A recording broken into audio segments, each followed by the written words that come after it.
All right, Bulls and Bears, let's get right into it. We have some more insane housing bubble news unfolding.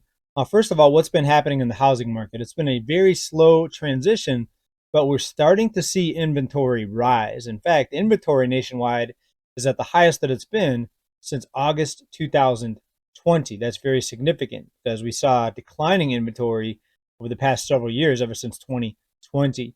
Prices hit new all-time highs year over year in April, around 407,000 median home price nationwide, right?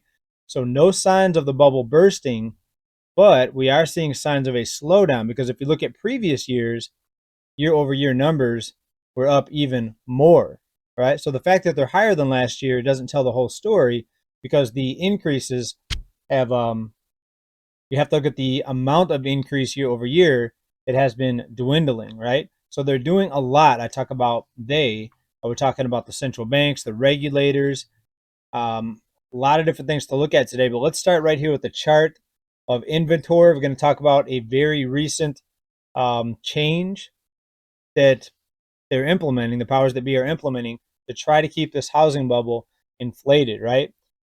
Um, they don't want this bubble to burst. So they're going to try to find new ways to kick the can down the road, keep the bubble inflated.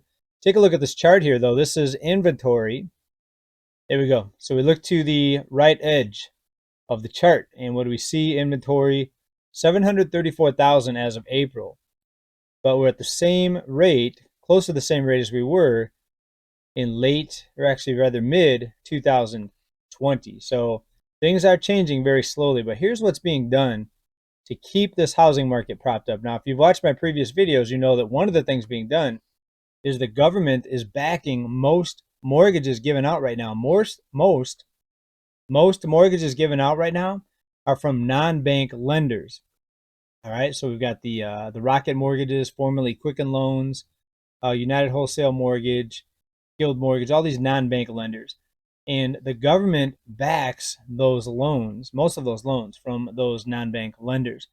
And with the infinite, and yes, I said infinite, unlimited borrowing power from the government, there's no limit to how much money they can borrow or print. Some people would just say they're printing it. There's no limit to it. They can back endless amounts of mortgages, right? So you see how I've been saying here for years, they can keep this housing bubble from imploding, even though mortgage rates have doubled, right? Not too many people really know how this whole thing works. So that's why you're here, and you're in a very small group, very small portion of the population that actually understands this. And that's why I think it's very important for me to kind of come back to this topic and cover the housing market. But here's what's happening lately. Let me give you a recent data here and something they're doing to try to keep this bubble inflated. And what do we see? We see 0% mortgages return, and the headline says, "What can go wrong?" That's out of Mishtalk, right? So we saw a lot of these mortgages back in 2006, 2007, 2008, actually going as far back as 2003. Those types of mortgages were very prevalent. So now we're seeing the same thing, but it's at a time when the housing market is starting to turn. So in this case, they waited a very long time to bring this out. So on top of the government backing most mortgages given out right now, where banks have no risk because if they know the government's going to come in and buy the mortgages, these non-bank lenders, I should say non-banks, they don't have any skin in the game. There's no risk. So therefore, they can give out loans that really should not be given out. They can ignore debt to income ratios, right? They can ignore the fundamentals that you usually want to see when you're a bank that's actually worried about your borrower defaulting on the loan. When you have no fear of the borrower defaulting, again, because the government's going to come in and buy these loans off of you, then you're going to make loans that normally would not have been made. And that's going to keep home prices not only not come down, but keep them maybe even going up higher, folks. This is crazy. And now throw the zero down mortgages on top of the pile of price manipulation, right? And bubble inflation, folks. This is absolutely bonkers, insane. Pick your word, but we said this was going to happen, right? We called it right here. They're not going to let the housing bubble go bust in 2024. If it does go bust, it's going to take a very, very big, it's going to take a huge change globally, or maybe just United States, but a huge change. Just think 2020. But even back then, instead of falling prices, they came in and propped up all the markets with all the rescue programs, all the stimulus checks, prevention programs, refinance programs where they readjusted the mortgages. About what, over 7 million people took advantage of the foreclosure moratorium. Otherwise, you would have witnessed a housing market bloodbath worse than what you did back in 2008. So could the same thing happen this time? Could the bubble go bust at some point here? But they just come in with all kinds of programs, put a freeze on foreclosures, and put a floor under home prices, right? It's very possible. Right? I don't think anyone knows exactly what the powers that be or the ones in power right now that make these decisions, that come out with these programs, the lawmakers, etc. Nobody knows exactly what they're going to do. Anyone that does know exactly what they're going to do is probably maybe somebody on the inside. Now, two states where we're really starting to see foreclosures increase, as we predicted right here back in 2020, we said this would happen: Texas and Florida. And why do we know this? Because we saw a huge influx of population into those states, driving home prices way beyond the rate of increase that we saw in all the other states. And why was that? People wanted to work at home. They wanted to find a lower cost place to live. They moved from the coast, especially California. They moved down from New York to states like Texas and Florida. So the home price growth in those states was enormous. But now what are we seeing with the crazy weather and everything else combined, the overpopulation now, is we're seeing distressed homeowners. The insurance costs went up 40%, almost 50% since 2020, and some zip codes even more. And homeowners are having a real hard time. And there's recent news out about it. Bloomberg puts it as follows: warning signals are flashing for homeowners in Texas and Florida.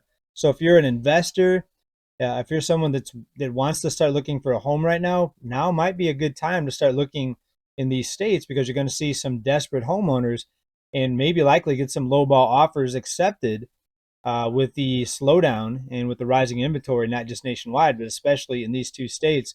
In fact, if you want to look at pre-foreclosures and foreclosures, you can get into the bidding of these homes, or at least start looking for these homes before they hit the MLS, get ahead of the game. I've got a link down below, completely free for you.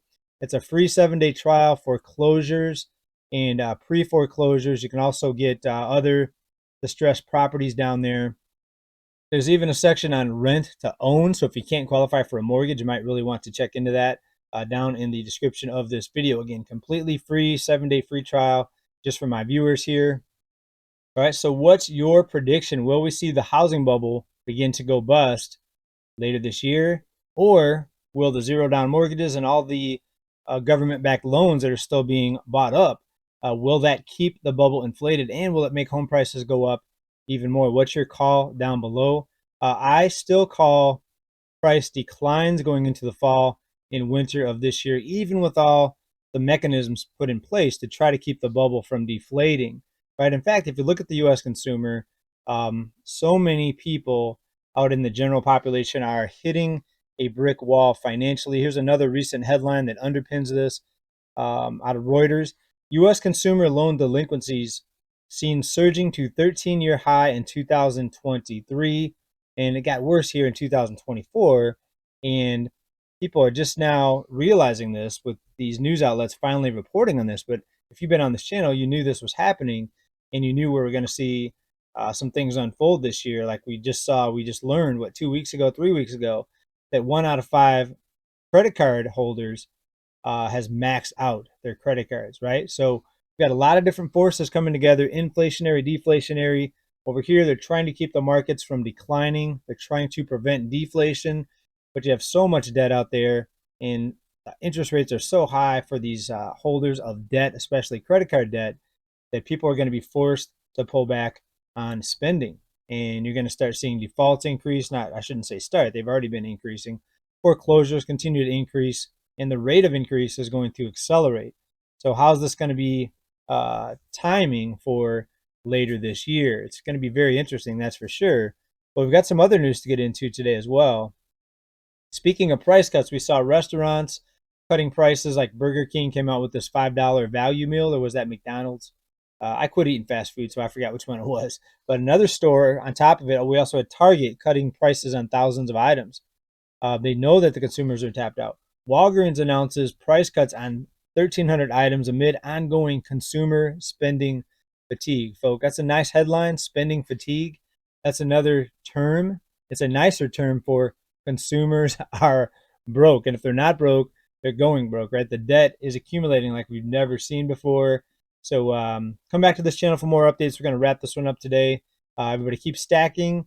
And I'd like to hear from you down in comments on this one about the housing market. And don't forget that free link down below, everybody. Keep stacking. Bye for now. Peace.